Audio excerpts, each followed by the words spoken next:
The military experience in Spain is that every time, and it wasn't often, that we were even nearly evenly matched in arms, we beat the shit out of them. But that was rare. Oh.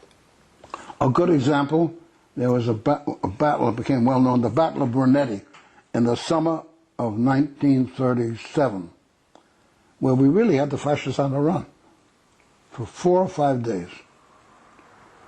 Then our tanks ran out of gasoline, we ran out of food, we ran out of water, and we finally ran out of ammunition. And then we ran back for 5 or 6 days. Never gained an inch of ground. Lost a lot of men. And that's pretty typical. Pretty typical. There was a few other big spasms of the Republic. At the Battle of Teruel, where a Republican army captured the place without the help of the international brigades. They were very proud of that. That we had no part in that. Well, Franco amassed such an overpowering force, including German airplanes and Mussolini's troops and all kinds of shit. They were pounding the shit out of the Republican army, and they had to call in the remnants that were available of the international brigade. We couldn't stop them, to slow them down. I had an interesting experience in that regard. I was in the hospital. Beautiful climate on the Mediterranean. Sunny, warm, delicious. Put my leg in the cast, but was not bad. And my job was responsably. I was in charge of the Americans in the hospital. There was a German guy, anti-fascist, Italian, in charge. It meant that if there were messages, I told the guys about it. A motorcyclist come charging in one day and he said, "Who's the responsibility for the Americans here?" He said, "Well, I got an order to you guys in the hospital. Anybody in the hospital who can even pull a trigger, as long as you're even laying on the ground, you got to get up there. It's bad." So I called together, there were 30 or 40 Americans. I make my speech.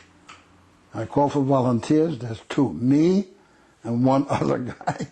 The other guys were too sensible.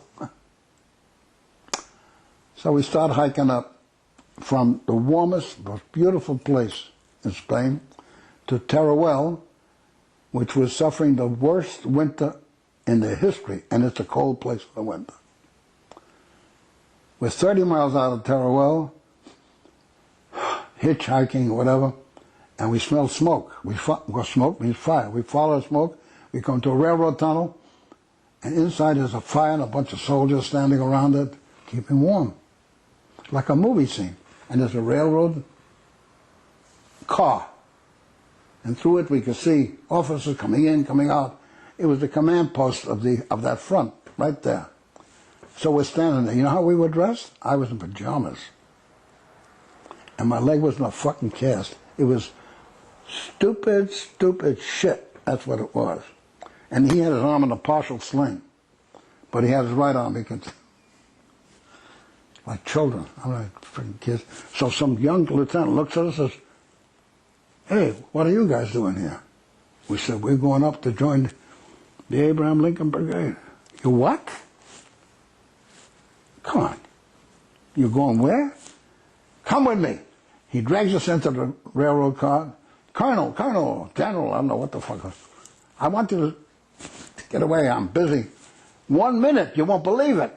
Spaniards will stop. Said, "What is it?" "These 2 are going to the front." The guy was 5'3". He stood up full height and looked at us and said, "When I reach the day when I can use people like you at the front, I will personally surrender to Franco. You're under arrest." The arrest turned out to be a marvelous thing.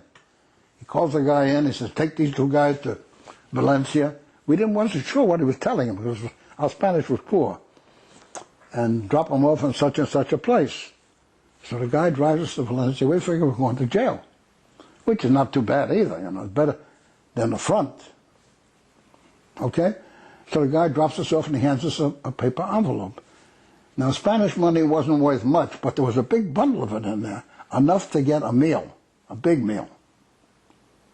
And I'll finish the story. So we found a place, black market restaurant, which served rabbit and oranges for dessert. I'm only telling you this because it's so fucking funny. We sit down to eat. Now, none of us had ever seen a rabbit. We were Jewish kids from Brownsville. And they get at a stringy-looking thing and chomping away at it. And the Spanish waiters are very weird.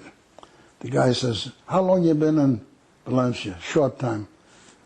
"Did you notice there are no horses in Valencia?" "We didn't see any horses." "You see any dogs?" They were eating those things. And finally he gets down past, I said, and then he gets a smile on his face. "How about cats?" We were eating fucking cats. Lenny Levinson, my buddy, starts to puke. I hold it in because it's calories. Finally, it's in there. I'm going to get some energy out of this, eat my orange, and we left back to the main line. So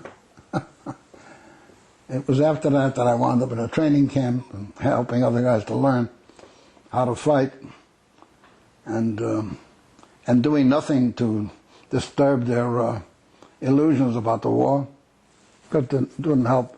Most people told that you're going to lose, give up. That's true of most people.